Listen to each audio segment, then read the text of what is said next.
fresh from the showcase at SwissWatchExpo. We get a lot of questions about the sizes of Speedmasters because there's a lot of them out there. We're going to show you the 5 main sizes that we carry here at SwissWatchExpo, show you an on-wrist and as well as the size comparison.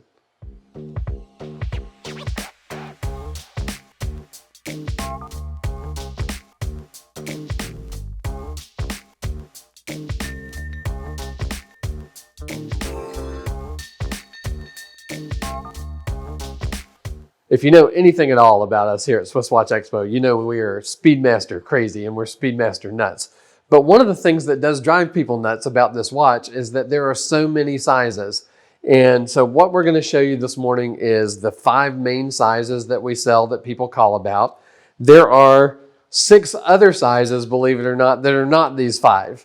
So I'll tell you about those as we go along. But the starting point, the smallest one is the Speedmaster 38. And so as you might guess from the name, it is 38 millimeters in diameter. And a lot of these do feature gemstones. I tend to think of this more as a lady's watch, a woman who wants to wear a bigger watch, a Speedmaster. It's a great look, but we do have it classified on our website as a men's watch just because of the size. The 38 millimeter, it's actually a little bigger than, say, a Rolex Datejust or a Rolex President. That's, you know, the legacy model that they made from the 50s until really just a few years ago. So you can see if you sort of ignore the diamond bezel, or maybe you're a guy that likes diamonds on your watch, if you look at it on my wrist, it's actually a good size even on me. And my wrist is about a 7 1/4, 7.5, something like that. So pretty average size wrist. And you can see this 38 millimeter, it actually looks good. And a lot of people are predicting that the big watch trend that's been so big for the last 20 years, that the pendulum's swinging back the other way and that people are going to return to a more normal sized watch. So it might be that this Speedmaster 38 becomes more of a standard size in the Speedmaster line. If you look on the Omega website, they've probably got 30 or 40 variations on this watch right now. So it's definitely a product that they are putting a lot of emphasis on for the future. Interesting on this one that you don't see the same kind of lyre-shaped lugs that you see on the other Speedmasters. This is more of a straight lug with it high polished, and then the bracelet, a combination of brushed and polished. It does tend to remind me of the 6-digit Datejusts. But it's a beautiful watch. You can get a lot of different configurations of the dial. This one is steel and gold with the gold bezel and the gold pushers. It's really beautiful. It does have the closed case back, but again, there's lots of different variations on the Speedmaster 38. On our website, if you just search Speedmaster 38, these will come up. Kind of the next bigger one that we've got out here today is the 39 millimeter. And there are a lot of Speedmaster 39s. The most notable is the Speedmaster Reduced. And it looks a lot like the MoonWatch, just smaller. And so that name Reduced, sometimes people call us and ask us if the price is reduced. It is less expensive than a regular 42 millimeter MoonWatch, but the Reduced is the name of the watch because it's the 39 millimeter. They thought it would be more of a size for kind of every man when it came out, that at the time the big watch trend hadn't taken over yet. And so it was a good size. It comes with both, you know, either a Hesalite crystal or the Sapphire. But you see a lot of variations in the 39s. That's where a lot of the Speedmaster day dates are. And there's a lot of them that are based on the Valjoux 7750 movement. You'll see that a lot. But a lot of different variations in dial colors and bezel colors.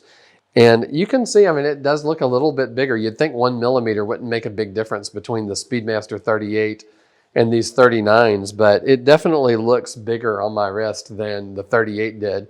And I'll show them to you side by side here in a second. But if I had to just default to a size, I think 3940 is probably a good size for most people if they call up and they just don't know what they're looking for.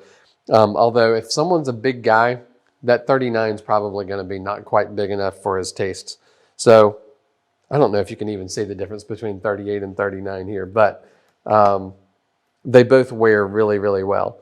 So then we go to the Speedmaster 40, and this is where there's a lot of the racing editions, a lot of different dial colors. This one has the panda design with the bright yellow accents, and I love this one. There's a lot of different variations on this one. You can see black dial, black bezel, blue dial, blue bezel, lots of different colors there. And again, I'll show it to you right next to the 39. You wouldn't think that a 1 millimeter would make a big difference, but I see it more on this one. A lot of times people are looking for a MoonWatch that is automatic or has the date, and it doesn't exist. There's no 42 millimeter that has the automatic movement and the date. So a lot of times this is the one people will get when they can't get the 42. The 40 really looks good. Now this is the size of most of the Rolex Professional Series models, the Daytona, the Submariner, until they changed it to 41 recently, the GMT Master 2, the Explorer 2, until they increased it. But the sort of the standard size on the Rolex Sport models has been 40 for decades. And this watch is the same size, although to me it looks a little bit smaller visually. And I think it's just because it's thicker than those Rolex models. It tends to look a little bit smaller on the wrist because the dimensions sort of play with the eye. But again, great size on just about anyone. Anytime someone orders the Speedmaster 40, I'm excited about it because I know they're going to love it. But those are automatic with the date in general. Sometimes day date, lots of different options there. So then we get to the 42 millimeter, and this is the classic MoonWatch. It is a hand-wound mechanical movement. There is no date. It comes with either the Hesalite crystal or the Sapphire crystal, and it might have the open case back, the exhibition case back where you can see the movement, or it might have the solid case back. Loads of different variations on this watch. Special editions, anniversary models commemorating a certain NASA mission, but probably the classic Speedmaster. And when we think about the Speedmaster, this is the one I fell in love with when I saw a Life magazine ad for it back in the 1970s when I was a kid, and I've loved it ever since. Super legible with the white hands against the black background, and just an absolutely iconic watch. It looks great on the bracelet or on a NATO strap or a distressed leather. And even though it's 42 millimeter, this size really looks good on almost everybody. I don't think I've ever seen anyone try it on that it didn't look good on. No matter how big or small your wrist is, this is, for me, sort of the ultimate Speedmaster. But I understand a lot of people want that automatic movement. They want the date. So then in the racing series, Omega came out with this big one that's 44.25. And you can see it is definitely a big difference from the 42. It's a lot thicker. The back crystal is domed, and so it sits up off the wrist a good bit more. And so you have to really have a little bit more confidence in the size watch you can carry to wear this one. I've pretty much just recently talked myself into it that I think I could do this one. But I've been debating for a couple of years whether it could work on me or not. But this is where you get a lot of, this is the master chronometers. There's Moonphases. It has 2 big counters instead of 3, which is really cool. It does have the exhibition case back. We've talked before about this 9900 caliber movement that has the Cote de Genève and arabesque and 2 barrels and anti-magnetic and all the features. So if you're looking for the one with the most features, this is it, the 44.25. So what did we not mention? Okay, there's a, believe it or not, bigger than the 38, but smaller than the 39. There's a 38.6. Could they not have just made it 38 or 39? I don't know why, but it's a 38.6, and that's in the reissue of the 321 movement. I don't have one of those to show you. I don't have, we probably do have some of these that I could have shown you, but Penny and Elena will only let me bring out 5 watches at a time. Between the 39 and the 40, there's a 39.7 that's used on the 321 and the first Omega in space. And I think that's the size of the Silver Snoopy Award watch we've got in stock. If you search Snoopy on our website, you'll see those.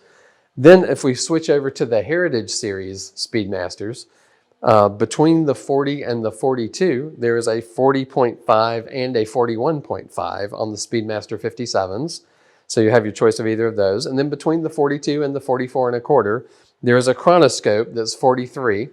Again, if you search chronoscope on our website, you'll see which ones we have currently. And then I just found out this morning, there is a 45 millimeter minute repeater, monopasseur, split seconds, retropront chronograph that sports the 1932 caliber, which mimics the Olympic timing of the 1932 Olympics, where Omega took over the Olympic timing. And that watch is almost $500,000. So I don't think that we're going to readily stock it here at SwissWatchExpo. It makes a lot more sense for us to buy, 50 of something else than one of that watch. So I doubt we'll have it here, but that's an interesting watch. And if you get one, I would love for you to FaceTime us and let me see it on your wrist, because I doubt we'll get to see it. So these are the 5 main sizes. There are 6 more that we didn't have here. So between them all, we're talking about 11 different Speedmaster sizes. And so there's really something for everyone. But if I had to just pick one, I'm going with the 42mm original MoonWatch.